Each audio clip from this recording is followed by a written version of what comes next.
नमस्कार, news room live देख रहे हैं आप और मैं आपके साथ हूं चंदा यादव। बुलेटिन की शुरुआत करेंगे। कांग्रेस की प्रेस वार्ता में पार्टी के राष्ट्रीय अध्यक्ष मल्लिकार्जुन खड़गे ने एक तरफ भारत जोड़ो यात्रा न्याय यात्रा का लोगो जारी किया है, इसके साथ ही यात्रा को लेकर कई बातें साझा की। खड़गे ने बताया कि भारत जोड़ो न्याय यात्रा मणिपुर से शुरू होकर 15 राज्यों से होते हुए मुंबई तक जाएगी और इसी पर बीजेपी प्रवक्ता नमित जैन ने नवतेज टीवी से खास बातचीत की। नमित जैन ने कहा कि कांग्रेस 13 बार राहुल को लॉन्च करने की असफल कोशिश कर चुकी है, लेकिन इस बार भी कांग्रेस को सफलता हाथ नहीं लगेगी।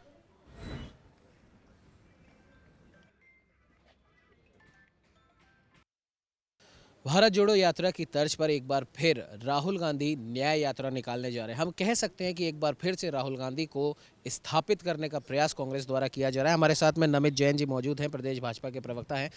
नमित जी, क्या कहना चाहेंगे इस न्याय यात्रा को लेकर, क्योंकि भारत जोड़ो यात्रा भी निकाली गई थी और कहीं ना कहीं देखा जा रहा है कि एक बार फिर से राहुल गांधी को स्थापित करने की कोशिश की जा रही है। जी देखिए, पता नहीं अभी कौन सी यात्रा निकालते हैं। पहले भारत जोड़ो यात्रा निकाली थी, उसका क्या असर हुआ और कहाँ कहाँ देखिए भी 3 राज्यों में बुरी तरह पटकनी मिली उनको।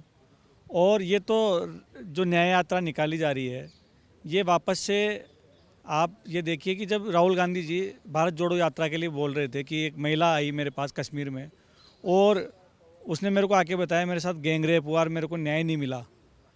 जब इस संदर्भ में दिल्ली पुलिस माननीय राहुल गांधी जी से पूछताछ करने गई, उनके बयान लेने गई, तो उन्होंने बयान नहीं दिया और भागते नजर आए।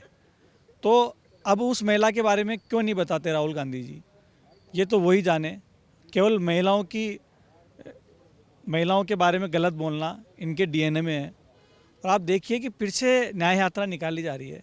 खड़गे जी, आपसे पूछना चाहते हैं कि 14वीं बार 13 बार राहुल गांधी जी को लॉन्च किया जा चुका है और 13 के 13 बार वो फेल हो चुके हैं। अब 14वीं बार में आप क्या करना चाहते हैं? देश देख रहा है कि एक अपरिपक्व बालक को आप किस तरह बार बार लॉन्च करते जा रहे हैं। इतने बार में तो किसी क्रिकेट टीम के खिलाड़ी को भी बाहर कर दिया जाता है। बाहर बैठा दीजिए, क्यों बर्बाद कर रहे हैं कांग्रेस को और देश को? पीएम मोदी पर हमला बोलना नहीं भूले। खड़गे ने पीएम के लक्षद्वीप दौरे को फोटो शूट करार दिया है और कहा है कि पीएम हर जगह जाकर फोटो खिंचवाते हैं, लेकिन ये महापुरुष मणिपुर क्यों नहीं रह गए और जहां लोग मर रहे हैं और महिलाओं का रेप किया जा रहा है। खड़गे के इन्हीं बयानों पर अब बीजेपी ने कांग्रेस पर हमला बोलना शुरू कर दिया है और कहा है कि कांग्रेस को पहले अपने गिरेबान में झांकना चाहिए। जब संसद में अविश्वास प्रस्ताव पर राहुल गांधी ने अपने भाषण में एक बार फिर मणिपुर का नाम नहीं लिया और दूसरी तरफ प्रधानमंत्री नरेंद्र मोदी ने मणिपुर पर बोलना शुरू किया, तो राहुल समेत पूरा विपक्ष संसद से पीठ दिखाकर वॉकआउट कर दिया। बिल्कुल नमित जी, एक खास बात और रही न्याय यात्रा के बारे में। जब खड़गे जी एक प्रेस वार्ता को संबोधित कर रहे थे तो उन्होंने तमाम मीडिया वाले लोग बैठे थे, मीडिया वालों से उन्होंने प्रधानमंत्री नरेंद्र मोदी को लेकर एक बात कही कि ये महापुरुष बार बार प्रकट होते हैं, भगवान की तरह आते हैं, दर्शन देते हैं, केरला के बीच पे जाते हैं, लक्षद्वीप जाते हैं, फ़ोटो खिंचाते हैं, लेकिन मणिपुर नहीं जाते। खड़गे जी, आप जो सवाल पूछ रहे हैं ये आपका सवाल बनता नहीं है। महिलाओं के बारे में आप बात करते हैं, जिस मणिपुर की आप बार बार बात करते हैं, उस मणिपुर पर आप संसद में अविश्वास प्रस्ताव लेकर आए थे। उस अविश्वास प्रस्ताव में आप देखिए कि राहुल गांधी जी ने जो भाषण दिया, उस 1 घंटे के भाषण में वो 2 मिनट भी मणिपुर पर नहीं बोले, मणिपुर का मैं नहीं बोले वो। और जब देश के यशस्वी प्रधानमंत्री जी इस पर जवाब देने के लिए खड़े हुए, पूरा समूचा विपक्ष वॉकआउट कर गया और उनसे बात नहीं कर पाया, उनकी बात नहीं सुन पाया। तो आप देखिए इनकी नीयत और नीति दोनों ही नहीं है महिलाओं के बारे में। इनका मकसद केवल और केवल हल्ला करना है, देश में केवल और केवल माहौल ख़राब करना है और कुछ ही नहीं है। अक्सर देखा गया है कि कांग्रेस का हर छोटा या बड़ा नेता संसद या संसद के बाहर पीएम और बीजेपी पर आरोप लगाता रहा है कि बीजेपी देश को बांटने की सियासत कर रही है। इसी पर भी उनका क्या कुछ कहना है, आइए आपको सुनाते हैं। नमित जी, एक आखिरी सवाल ये करना चाहेंगे कि जिस प्रकार से लगातार कांग्रेस के द्वारा प्रधानमंत्री नरेंद्र मोदी पर हमले किए जाते हैं, अंदर ही अंदर एक प्रकार का एक माहौल तैयार किया जाता है बीजेपी के खिलाफ, प्रधानमंत्री नरेंद्र मोदी के खिलाफ, क्या लगता है आपको कि ये कहां तक अब हम कह सकते हैं कांग्रेस को ये लेकर जा सकता है? जी देखिए, कांग्रेस तो अब जो बात कही थी 2013 में मोदी जी ने कि कांग्रेस मुक्त भारत बनाएंगे, वो तो हम बना ही रहे हैं, देश की जनता कर रही है। लेकिन कांग्रेस के एक से बढ़ के एक जो कारनामे हो रहे हैं, इनके नए नए अध्यक्ष बनते हैं, प्रदेश अध्यक्ष बनते हैं, देख रहा है देश। जो महिलाओं की बात करते हैं, पूरा राजस्थान देख रहा है मेवाराम जैन का वीडियो, तो उस पर अभी तक शायद किसी भी कांग्रेसी नेता का बयान नहीं आया। पहले भी हम देख चुके हैं मदेरणा जी, यानी इनके डीएनए में ऐसी चीज़ें हैं। और पूरे देश भर में इनके सैकड़ों नेताओं ने ऐसे कांड किए हैं, उन पर खड़गे जी कुछ नहीं बोलते हैं। आप ये देखिए कि इनकी जो अब अंतिम यात्रा जो है कांग्रेस की, वो निकलने वाली है। कांग्रेस बिल्कुल पूरी तरह ध्वस्त हो चुकी है। इनके पास न बोलने को कुछ है, न देश के लिए बात करने के लिए कुछ है। केवल और केवल अल्लाह करना है। महागठबंधन बनाए जा रहे हैं, एक तरफ से एक आता है, दूसरा निकल जाता है। केवल और केवल इनको खाने की राजनीति आती है, देश में बंटवारे की राजनीति करी है। इन्होंने कभी ऐसा नहीं किया है। आज जो देश में हो रहा है, प्रधानमंत्री मोदी जी की बात कर रहे हैं खड़गे जी, आप खड़गे जी खुद कह रहे हैं, खुद के मुंह से कह रहे हैं वो तो महापुरुष है। हाँ, महापुरुष है। ऐसे काम किए माननीय मोदी जी ने, देख रहा है देश, तभी तो एक पर एक राज्य भारतीय जनता पार्टी की झोली में आते जा रहे हैं। लगातार तीसरी बार प्रधानमंत्री बनने जा रहे हैं माननीय प्रधानमंत्री मोदी जी। तो ये सब दिख रहा है। और आपने कहा भगवान दिखते हैं उनमें, जी दिखते हैं, राम दिखते हैं, भगवान दिखते हैं। जिन भगवान राम को कांग्रेस ने इतनी गंदी राजनीति करके उनको जब टेंट में रखा, आज वो भगवान राम 22 जनवरी को प्राण प्रतिष्ठा हो रही है, विराजमान हो रहे हैं। पूरा देश, पूरा विश्व हर्षोल्लास मना रहा है। पूरे विश्व में दूसरी दीपावली मन रही है इस बार। तो ये सब हो रहा है प्रधानमंत्री मोदी जी की नीयत से। उनकी नीति और नीयत अच्छी रही, तब आज देश में राम मंदिर, भव्य राम मंदिर की प्राण प्रतिष्ठा होने जा रही है। तो इस बारे में आप मत बोलिए। और अच्छा बोला आपने, महापुरुष है, मानते हैं। ये पहले देश मान रहा था, आप भी मान गए महापुरुष है। और आपके कहीं ना कहीं मुँह से अच्छी बात तो निकली, नहीं तो हमेशा आपके मुँह से गंदी बात ही निकलती आई है, गलत शब्द निकलते आए हैं। आप अच्छी बात निकली। ये सब भगवान राम का ही वो है कि भगवान राम आ रहे हैं और आपके मुंह पर अच्छे शब्द विराजमान हो, बस हम तो यही चाहते हैं। ये थे हमारे साथ बीजेपी के प्रवक्ता नमित जैन जी। इनका साफ तौर पर कहना है कि खड़गे जी जिस प्रकार से प्रधानमंत्री नरेंद्र मोदी के लिए बोलना तो बुरा चाहते थे, लेकिन गलती से ही सही, लेकिन उनके मुंह से आखिरकार प्रधानमंत्री नरेंद्र मोदी के लिए महापुरुष जैसा शब्द तो निकला। और रही न्याय यात्रा की बात, तो इनका साफ तौर पर कहना है 13 बार राहुल गांधी को लॉन्च करने की कोशिश की जा चुकी है, 14वीं बार कोशिश की जा रही है, जो पहले 13 बार की तरह एक बार फिर से फ्लॉप साबित होगी। मणिपुर वाले बयान पर इनका साफ तौर पर कहना है कि राहुल गांधी मणिपुर के ऊपर जब अविश्वास प्रस्ताव सदन में लाया जाता है, तो राहुल गांधी के मुंह से 5 मिनट के लिए भी मणिपुर का मान नहीं निकलता। लेकिन जब मोदी जी मणिपुर के ऊपर बोलते हैं, तो राहुल गांधी के साथ सारा विपक्ष पीठ दिखा के बाहर चला जाता है। तो कांग्रेस की दोहरी रीति नीति है, जो आगे इनको कहीं लेकर नहीं जाएगी। और प्रधानमंत्री मोदी ने जब कहा था कि कांग्रेस मुक्त भारत की ओर वो अग्रसर है, ऐसा होता यहां से साफ दिखाई दे रहा है। सहयोगी कैमरामैन अजय के साथ उमंग माथुर, नवतेज टीवी, जयपुर। टोंक में पुलिस लाइन में एसपी राजश्री राज वर्मा ने जिले के पुलिस अधिकारियों के साथ क्राइम मीटिंग ली है और मीटिंग में पीएचक्यू से जारी पुलिस की प्राथमिकता पर चर्चा की गई। साथ ही एसपी ने जिले में लंबित गंभीर आपराधिक मामले समेत एनडीपीएस एक्ट के पेंडिंग मामलों पर चर्चा की है।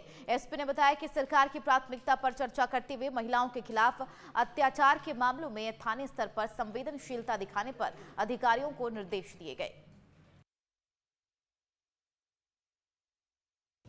बिल्कुल, आज नए साल में ये हमारे ज़िले की पहली क्राइम मीटिंग है। इसमें जितने भी हमारे पेंडिंग प्रकरण हैं, खासकर जो गंभीर अपराध हैं, एनडीपीएस एक्ट, आर्म्स एक्ट, महिला संबंधित अत्याचार, SC/ST एक्ट, इनके ऊपर थाने वाइज हमने चर्चा की है, किस वजह से पेंडिंग है और उनका निस्तारण कैसे कर सकते हैं। साथ ही साथ जो हमारी राजस्थान पुलिस की प्राथमिकताएँ हैं 2024 की, वो PHQ के द्वारा जारी हो चुका है। उसके बारे में हमने चर्चा की कि उन प्राथमिकताओं को किस तरीके से हम ज़मीनी लेवल पर किस तरीके से हम क्या कार्रवाई करें कि उन प्राथमिकताओं को इम्प्लीमेंट कर सकें। साथ ही साथ जो सरकार की भी कुछ प्राथमिकताएं हैं, उनके विषय में भी हमने चर्चा की। खासकर जो संगठित अपराध हो गए, हिस्ट्री शीटर्स हो गए, आदतन अपराधी हो गए, इनके विरुद्ध निरोधात्मक कार्रवाई, और महिला संबंधित अत्याचार जो है उसमें संवेदनशीलता दिखाना थाने लेवल पर, और जब कोई अपराध होता है और कोई प्रकरण दर्ज होता है तो जल्द से जल्द निस्तारण करना। खबर पिलानी से है, जहां एक बार फिर व्यापारी को धमकी देने का मामला सामने आया है। व्यापारी कामधेनु रेडीमेड के नाम से मेन बाजार में दुकान चलाता है। पीड़ित ने बताया है कि हाथ से लिखा हुआ एक धमकी पत्र उसे मिला। कुछ दिन पहले भी हत्या के धमकी भरे पर्चे मिले थे। वहीं पुलिस का कहना है कि मामले का संज्ञान लेकर जल्द ही आरोपी को गिरफ्तार कर लिया जाएगा।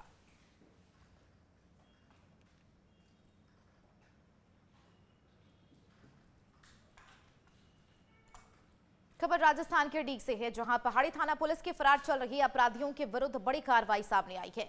जहां 4 अपराधियों को गिरफ्तार करने में पहाड़ी थाना पुलिस को बड़ी सफलता हाथ लगी। ये आरोपी गंभीर धाराओं में फरार चल रहे थे, जिनको पकड़ने के लिए पुलिस अधीक्षक के निर्देशन पर एक्शन प्लान तैयार किया गया था।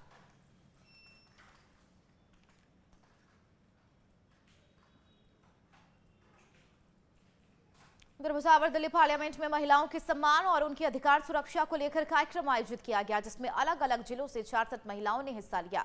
कार्यक्रम में ग्राम पंचायत दिवली के महिला सरपंच ने बताया कि बीते दिनों संसद में महिलाओं की सुरक्षा, उनके अधिकार और सम्मान के लिए एक कार्यशाला आयोजित की गई, जिसमें भारत सरकार के जनप्रतिनिधियों की ओर से महिलाओं को उनके सामाजिक दायित्व के साथ साथ समाज और राजनीति में महिलाओं की अहम भूमिका, उनके सुरक्षा, अधिकार, सम्मान आदि विषयों पर जानकारी दी गई।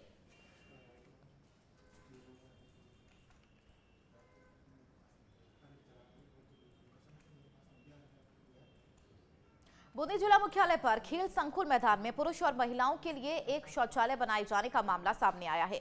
जैसे ही मामला सामने आया तो हड़कंप मच गया, जिसके बाद वकील अलीना शेख ने संबंधित अधिकारी के खिलाफ दायर याचिका की है। उन्होंने कहा है कि स्वच्छ भारत मिशन योजना के तहत बने शौचालय में समय पर साफ सफाई नहीं होती है, जिससे लोगों को परेशानियों का सामना करना पड़ता है।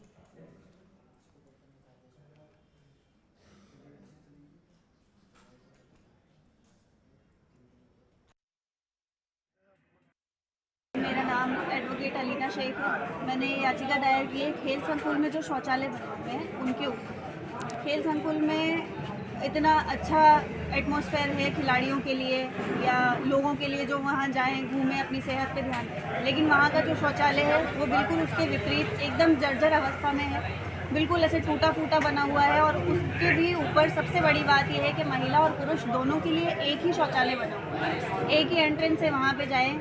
मैं जब वहाँ गई तो जैसे ही मैं शौचालय में गई, एक दिन मैं खेल संकुल में गई थी उस वक्त में, तो वहाँ पर पुरुष व्यक्ति पहले से ही मौजूद थे। तो मैं काफ़ी लज्जित होकर, शर्मिंदा होकर वहाँ से बाहर निकली। और मैंने फिर ये महसूस किया है कि जैसे ये मेरे साथ हुआ है वैसे बहुत सारे लोगों के साथ पहले ही हो चुका होगा या हो रहा होगा, आज भी हो रहा होगा, लेकिन कोई इस बात पर ध्यान नहीं देता है। गुड़ागौड़जी थाना क्षेत्र के बड़ा गांव में चोरों ने घर में घुसकर चोरी की वारदात को अंजाम दिया है। वार्ड नंबर 6 के रहने वाले सुरेंद्र कुमार वर्मा अपने परिवार के साथ ऑपरेशन करवाने के लिए जयपुर गए हुए थे, तभी चोर मौका पाकर घर में दाखिल होते हुए चोरी को अंजाम दिया। वहीं अब चोरी की जानकारी पड़ोसियों को लगी तो परिजन और पुलिस को सूचित किया गया। परिजनों के मुताबिक चोर 30,000 रुपए, सोने और चांदी के सारे आभूषण चुरा ले गए। वहीं परिजनों की तहरीर पर पुलिस ने मामले की जांच शुरू कर दी है।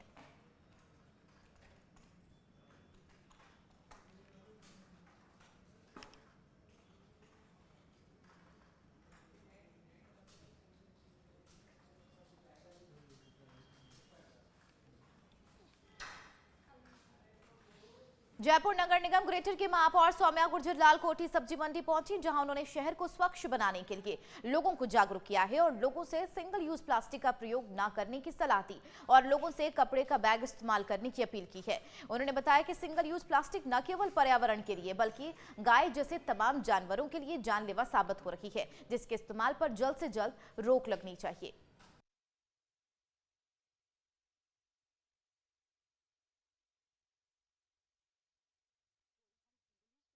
उपयोग प्रतिबंधित है, उसके बावजूद भी अगर कहीं बिकता है तो हम जो जहाँ दिया जाता है छोटे छोटे थड़ी ठेले वाले, तो उनको हम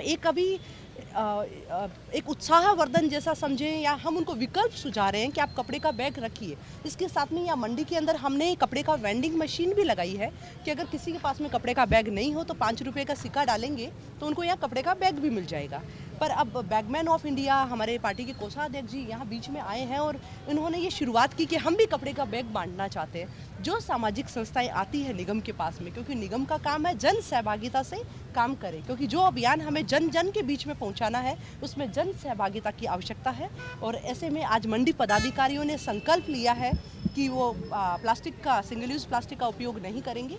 ये अच्छा लगा है क्योंकि अब नगर निगम के द्वारा सतत रूप से कार्रवाइयाँ भी की जाएगी और 21 दिन का समय दिया हमने कि रामोत्सव तक जयपुर ग्रेटर नगर निगम ओपन डिपो रहित हो जाएगा।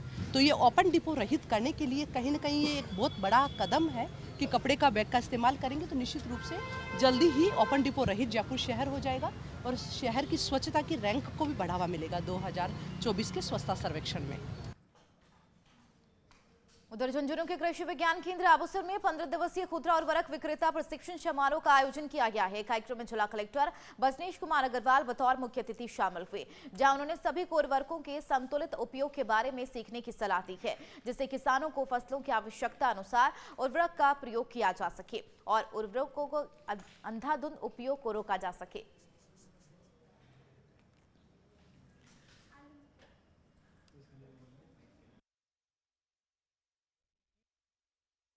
ये आज कृषि विज्ञान केंद्र आबूसर में जो व्यवस्थापक हैं, खुदरा जो खाद बीज बेचते हैं, उनका 15 दिवसीय प्रशिक्षण का प्रारंभ हुआ है। तो उस प्रशिक्षण में मैं आया था और यहाँ पे मैंने केवीके का भ्रमण भी किया। यहाँ पे उन्नत किस्म के जो बीज हैं उनका पैदा की जाती है उनकी, और किसानों के लिए आवश्यक जो टेक्निकल जानकारी है वो दी जाती है। कृषि विज्ञान केंद्र आबूसर झुंझुनू पर जिले के जो ग्राम सेवा सहकारी समिति हैं, उनके जो व्यवस्थापक हैं, जो खाद बीज और उर्वरक हैं उनको बेचते हैं, तो उनके लिए जो लाइसेंस की अनिवार्यता है उसके लिए हमने आज से 15 दिन का खुदरा उर्वरक विक्रेता प्रशिक्षण है वो प्रारंभ किया है। और उसमें हम पूरे 15 दिन में इनको जो उर्वरक हैं उनसे संबंधित सैद्धांतिक और प्रायोगिक जानकारी है वो पूरी देंगे कि किस फसल में कितना उर्वरक डालना है, कब डालना है, कैसे डालना है, क्या सावधानियां रखनी है। इसके साथ ही साथ ये जो कृषि विज्ञान केंद्र है ये एक तरह से देश का मॉडल कृषि विज्ञान केंद्र है। इस पर बीज उत्पादन बहुत बड़ी मात्रा में होता है। दूसरी हमारी जो प्रदर्शन इकाइयाँ हैं, तो ये जो व्यवस्थापक हैं ये 15 दिन में हमारे बीच में रह करके और उर्वरकों के साथ साथ में जो उन्नत बीज है कि किस तरह से तैयार किया जाता है, कैसे उसकी ग्रेडिंग होती है, पैकिंग होती है, और जो दूसरी प्रदर्शन इकाइयाँ हैं जिनके बारे में ये किसानों को बता सकते हैं, किसानों की आय में बढ़ोतरी कर सकते हैं। राजस्थान के उप मुख्यमंत्री डॉक्टर प्रेमचंद बैरवा चांदपोले से ठिकाना मंदिर श्री रामचंद्र जी पहुंचे, जहां उन्होंने अलौकिक 56 भोग महाप्रसाद झांकी से सजाए गए राम दरबार के दर्शन किए और प्रदेश की सुख समृद्धि एवं खुशहाली की कामना की। उन्होंने मंदिर परिसर की भव्यता और अलौकिकता पर महंत नरेंद्र तिवारी से चर्चा की और महाप्रसाद झांकी आयोजन में बड़ी संख्या में पहुंचे भक्तों से भी मुलाकात की। इस दौरान डिप्टी सीएम ने कहा कि आध्यात्मिकता को अपनाने और उसका अनुसरण करने से मानव जीवन में सकारात्मक ऊर्जा का संचार होता है। उन्होंने कहा कि भगवान श्री राम के जीवन से हम सभी को त्याग, समर्पण, प्रेम, सत्य जैसे गुणों को सीखना चाहिए। बीजेपी प्रदेश अध्यक्ष सीपी जोशी ने भाजयुमो के विकसित भारत अम्बेसडर कार्यशाला को संबोधित किया है। कार्यक्रम को संबोधित करते हुए सीपी जोशी ने कहा कि युवा देश का भविष्य है और पीएम मोदी के नेतृत्व में केंद्र सरकार युवाओं सहित देश के सभी वर्गों के उत्थान के लिए अपनी योजनाओं के तहत बेहतरीन काम कर रही है। कार्यक्रम के दौरान भाजयुमो के कई कार्यकर्ताओं के मोबाइल में नमो ऐप डाउनलोड कर उन्हें विकसित भारत एम्बेसडर बनाया गया है। इस मौके पर इसरो के आदित्य L1 मिशन की सफलता के लिए प्रदेश कार्यालय में आतिशबाजियां भी की गई। देखिए, मैं सोचता हूँ साउथ पोल पर चंद्रयान की पहुंचने की सफलता हो या आज एक बहुत बड़ी सफलता भारत को मिली है। देश के यशस्वी प्रधानमंत्री आदरणीय नरेंद्र मोदी जी के नेतृत्व में हमारे वैज्ञानिकों ने जिस प्रकार से एक बहुत बड़ी कामयाबी हासिल की, मैं सोचता हूँ मैं सभी वैज्ञानिकों का और माननीय प्रधानमंत्री जी को हृदय की गहराई से आभार प्रकट करता हूं और सौभाग्य से वो राजस्थान की धरती पर ही है। खबर जयपुर से है, जहां डिप्टी सीएम दिया कुमारी ने वित्त विभाग के अधिकारियों के साथ बैठक की और वित्तीय स्थिति को लेकर कई महत्वपूर्ण बिंदुओं पर चर्चा की। उन्होंने राज्य की वित्तीय स्थिति, राजस्व और विभिन्न योजनाओं पर होने वाले खर्च के विस्तार से जानकारी ली है। साथ ही अधिकारियों को राज्य की आर्थिक स्थिति में सुधार के लिए कार्य योजना बनाने के निर्देश दिए। डिप्टी सीएम दिया कुमारी ने कहा कि राजस्थान को आर्थिक रूप से सशक्त बनाने के साथ साथ योजनाओं का लाभ समयबद्ध तरीके से जनता तक पहुंचाने का सरकार का लक्ष्य है। वहीं महिला एवं बाल विकास विभाग की समीक्षा बैठक में उप मुख्यमंत्री श्रीमती दिया कुमारी ने गुणवत्तापूर्ण पोषाहार वितरण सुनिश्चित करने के निर्देश दिए।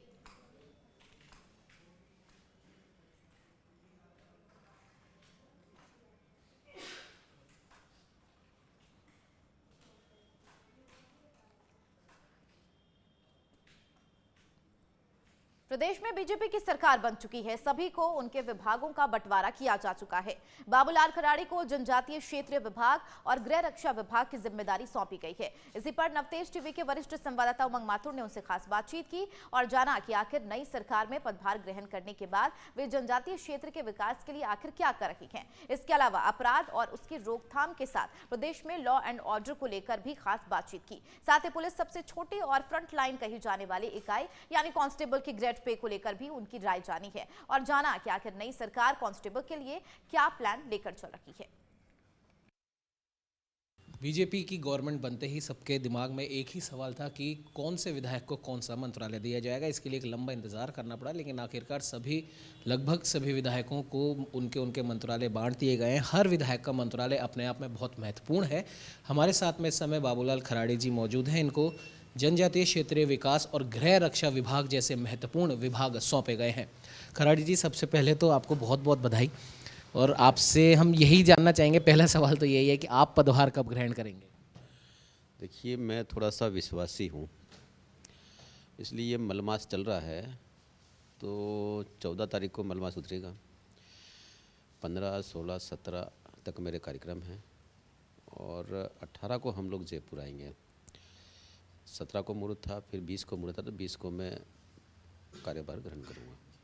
खराड़ी जी, जनजातीय क्षेत्रीय विकास और गृह रक्षा विभाग अपने आप में काफ़ी महत्वपूर्ण है। और जनजातीय क्षेत्रीय विकास की अगर बात करें तो जो राजस्थान की जो जनजाति हैं उनका विकास कहीं ना कहीं रुका हुआ है या ठहर सा गया है, उसके लिए आपकी क्या कुछ प्राथमिकताएं हैं? देखिए, जनजाति समुदाय विशेष तौर से मेवाड़ का जो क्षेत्र है, डूंगरपुर, बांसवाड़ा, उदयपुर और आंशिक रूप से सिरोही है, प्रतापगढ़ पूरा है, चित्तौड़ का अपने ये राजसमंद का कुछ आंशिक है, ये जो बाद में लिया गया है।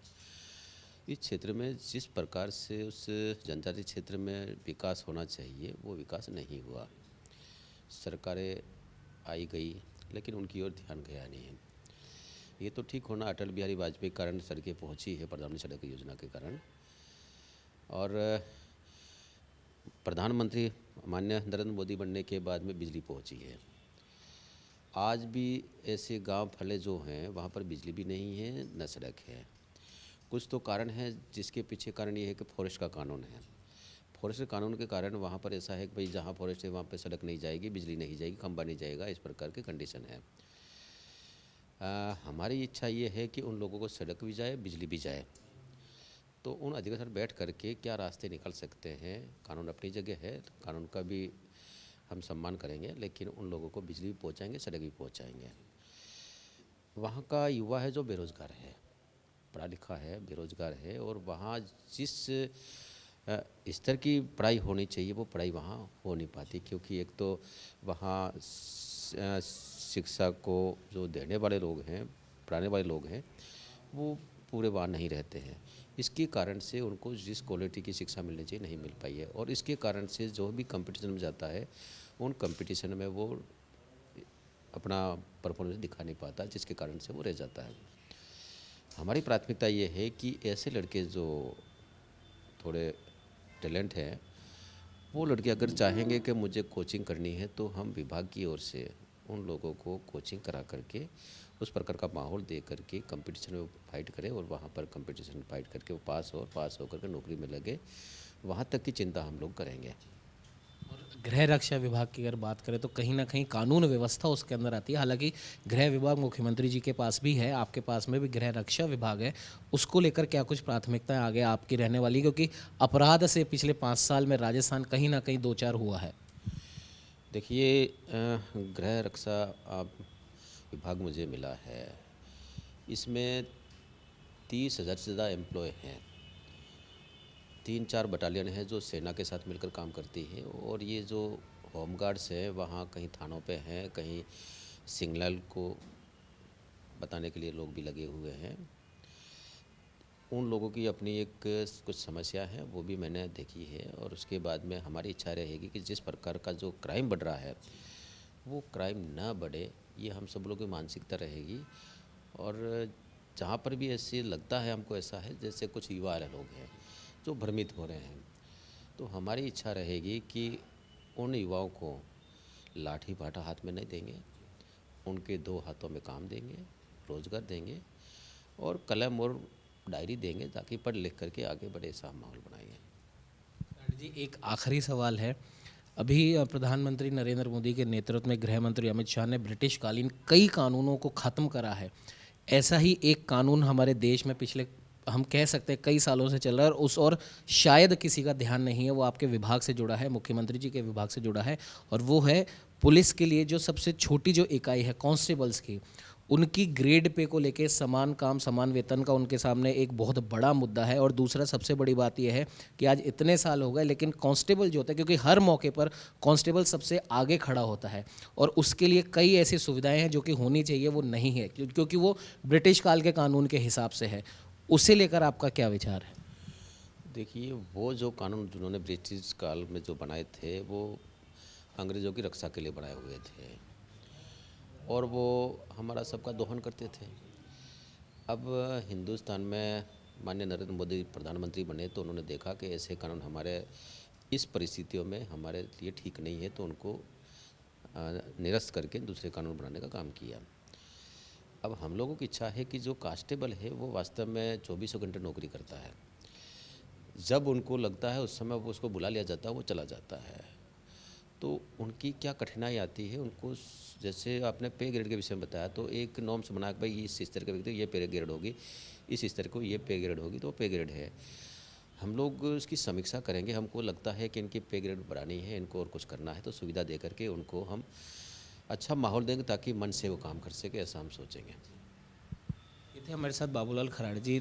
तमाम मुद्दों पे इन्होंने बात करी, जनजातीय विकास के बारे में इन्होंने बात करी, गृह रक्षा विभाग जो इनके पास है, जो आपराधिक जो प्रवृत्ति है कहीं ना कहीं एजुकेशन की वजह से वो जो जनजातीय क्षेत्र है वहाँ पर जो बढ़ रही है उसे ख़त्म करने का प्रयास करेंगे। लाठी भाटा के अलावा कलम और किताब उनके हाथों में थमाएंगे। और जहाँ तक बात ब्रिटिश काल के कानून ख़त्म करने के, जिस वजह से पुलिस की सबसे छोटी और सबसे महत्वपूर्ण इकाई कांस्टेबलों का जो दोहन जो हो रहा है उसे लेकर समीक्षा की जाएगी और किस प्रकार से उस कांस्टेबल को उसे उसकी ग्रेड पे के हिसाब से उसे पूरा हक उसे मिले और जो सुविधा आज के टाइम पे उसे मिलनी चाहिए वो मिले, उसे भी जल्द ही सुनिश्चित किया जाएगा। सहयोगी कैमरामैन अजय के साथ Umang Mathur, Navtej TV, Jaipur. News room live की खबरों में फिलहाल मेरे साथ इतना ही। बने रहे नवतेज टीवी के साथ। नमस्कार।